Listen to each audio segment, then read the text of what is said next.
አከራዮች በራሳቸው ፍላጎት ብቻ የቤት ኪራይ ዋጋ መጨመራቸውን ሲሉ ቤቶችና ልማት አስተዳደር ቢሮ ገለጸ። ዝርዝር መረጃውን ሳውዲ አረቢያ 4 ኢትዮጵያውያን በሞት ስትቀጣ ለ1650 ዜጎች ደግሞ ምህረት አድርጋለች። ይህን መረጃ ኦፌኮ ምርጫው በመሰረታዊ ግጭቶች የተሞላና የዜጎችን የመምረጥ መብት የነፈገ ሁኔታ ነው ሲልም ብሎታል። በተለይ በኦሮሚያና በአማራ ክልሎች በጦርነት ምክንያት በሰፊ የገጠርና የከተማ ዳርቻዎች ተአማኒነት ያለው ምርጫ ማካሄድ አልተቻለም ሲል የቮይስ ኦፍ ኢትዮጵያ ቤተሰቦች ሰብስክራይብ ማድረጋችሁን እያስታወስናችሁ በዝርዝር የምንመለከታቸው ጉዳዮች እናልፋለን።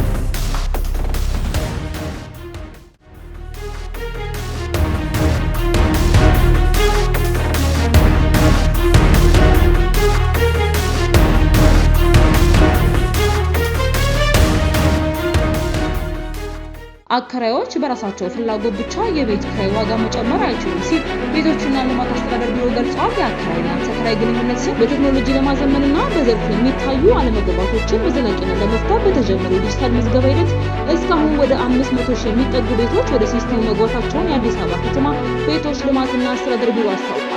የቢሮ ኃላፊ መቅደስ ወልደ ጊዮርጊስ ከኤኤምኤን ጋር ባደረጉት ቆይታ እንደገለጹት ይህ አዲስ አሰራር በቤት ኪራይ ዋጋ ላይ ያለአግባብና ያለምንም ምክንያታዊ መነሻ ይደረግ የነበረውን ያልተገባ ጭማሪ ሙሉ በሙሉ ያስቀራል ሲሉ ተናግረዋል።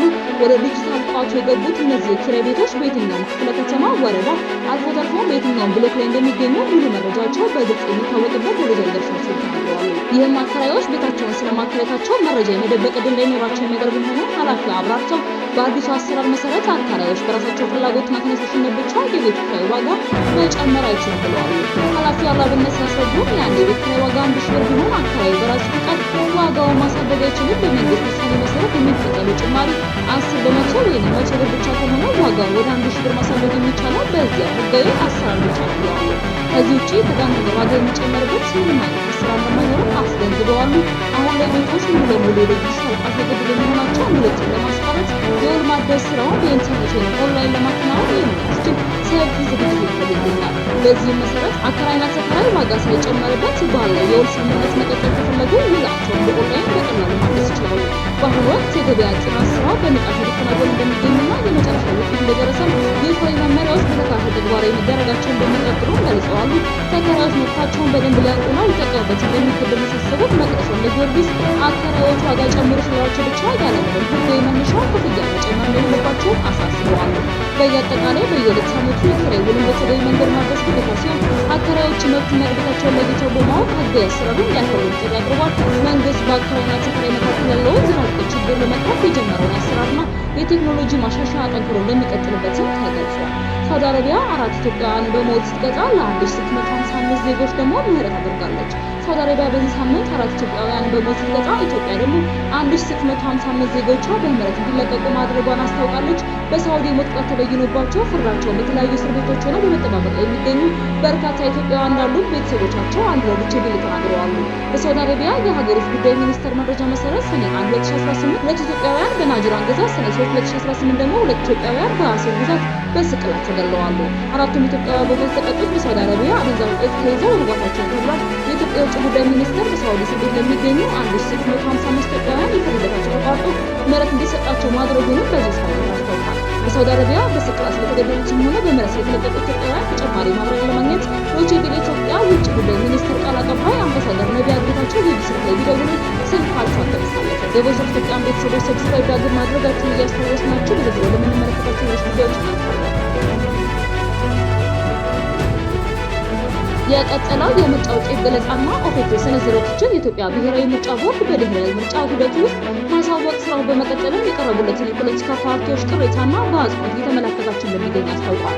በምርጫው ላይ መግለጫ ያወጣው የኦሮሞ ፌዴራላዊ ኮንግረስ ወይም ኦፌኮ ግን ነፃና ፍትሐዊ ምርጫ መካሄዱ ላይ ጠንከር ያለ ጥያቄ በማንሳት የኢትዮጵያ ውስብስብ የፖለቲካ ቀውሶች በዚህ አይፈታም ሲል አቋሙን ገልጿል። ኦፌኮ በአሁኑ ወቅት ከመንግስት ጋር በጦርነት ታጣቂ ኃይሎችን አካቶ በሀገሪቱ ውስጥ ያሉትን ሁሉንም የፖለቲካ ኃይሎች በማሰባሰብ በድርድር ላይ የተመሰረተ አዲስ የፖለቲካዊ ስምምነት ፍኖተ ካርታ መሰረት እንዲጣልም ጥያቄ ቀርቧል። ከየምርጫ ክልሎቹ ወደ ማዕከል የሚመጡትን የምርጫ ውጤቶች ተቀብሎ በትክክል የተቀመጡ ስለመሆናቸው በማጣራት የማረጋገጥ ስራውን አጠንክሮ መቀጠሉን ትናንትና ለጋዜጠኞች መግለጫ ሰጥተው የኢትዮጵያ ብሔራዊ ምርጫ ቦርድ ለዚህ ስራ የተመደቡ ሰራተኞቹ ጠንክረው እየሰሩበት እንዳሉ ገልጿል።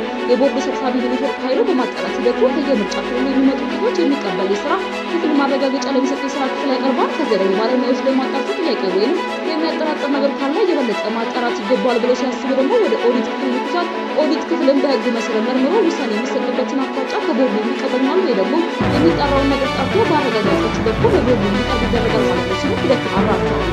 የኢትዮጵያ ብሔራዊ ምርጫ ቦርድ ሰብሳቢ ሁለቱ ኃይሉ በመግለጫው ምርጫ ከተካሄደባቸው 1139 ምርጫ ክልሎች እቅዶች አሁን ላይ ከስምንት ያህል የምርጫ ክልሎች ውስጥ በስተቀር 1130 እቅዶች ወደ ማዕከል መጥፋታቸውንም አረጋግጠዋል። ከ501 ህዝብ ተወካዮች እቅዶች ውስጥ 497 ደርሰው አራት ብቻ ቀርተዋል። ሰብሳቢዋ 638 የክልል ምክር ቤቶች ደግሞ 634 ወደ ማዕከል ደርሰው አራት ብቻ መቅረታቸውን በአጠቃላይ የስምንት የምርጫ ክልሎች እቅዶች ብቻ ማዕከል ላይ ደረሱ መሆናቸውን አረጋግጠው አሁን ላይ በምርጫ ክልል ደረጃ የተለቀቁ እቅድ አለመኖሩን ገልጸዋል። እነዚህ ቀሪ እቅዶች ወደ ማዕከል ሳይመጡ ጠቅላላ ውጤቱ ይፋ የማይደረግ መሆኑንም ነው የገለጸው። ምርጫው ፍትሐዊና ዲሞክራሲያዊ እንደነበረ የገለጹት የአፍሪካ ህብረትና የኢጋድ የምክር ቤት ተወካዮች የዲሞክራሲ መርህ ያቃለለ ሲል ክፉኛ የነቀፈው ኦፌኮ በኢትዮጵያ ምርጫ ማካሄዱ በበጎ የሚመለከት መግለጫ ያወጣውን የአውሮፓ ህብረትንም ታዛቢ ዲሞክራሲ ኃይል እንዲሁም መሬት ላይ ያለውን ፖለቲካ ፈናና ችላ በማለት ወቅፎ መግለጫውን አቀጥሏል። የፓርቲው ሊቀመንበር ፕሮፌሰር መረራ ጉዲና ለዶይቼ ቬለ በሰጡት አስተያየቱ ምርጫው ዘላቂ ሰላም መረጋጋት እንዲሁም ዲሞክራሲያዊ ስርዓትን የማያሰፍን እንደሆነ አንስተናል ሲሉ ማስጠንቀቂያ ሰጥተዋል። የኢትዮጵያ ብሔራዊ ምርጫ ቦርድ ሰብሳቢ ወይዘሮ ሙላፈር ካሉ በጸጥታ ችግር ምክንያት ምርጫ ስላልተደረገባቸው አካባቢዎች ጣፈንታ ትናንትና ማምሻውን በሰጡት ጋዜጣዊ መግለጫ ላይ ተጠይቀው ምርጫ ባልተካሄደባቸው አካባቢዎች የኢትዮጵያ ብሔራዊ ምርጫ ቦርድ አስቻይ ሁኔታ መኖራቸውን እያየና እየገመገመ ሁኔታዎች ሲመቻቹ ምርጫ ይካሄዳል ብለዋል። በቦታ ቤተሰቦች ዳግም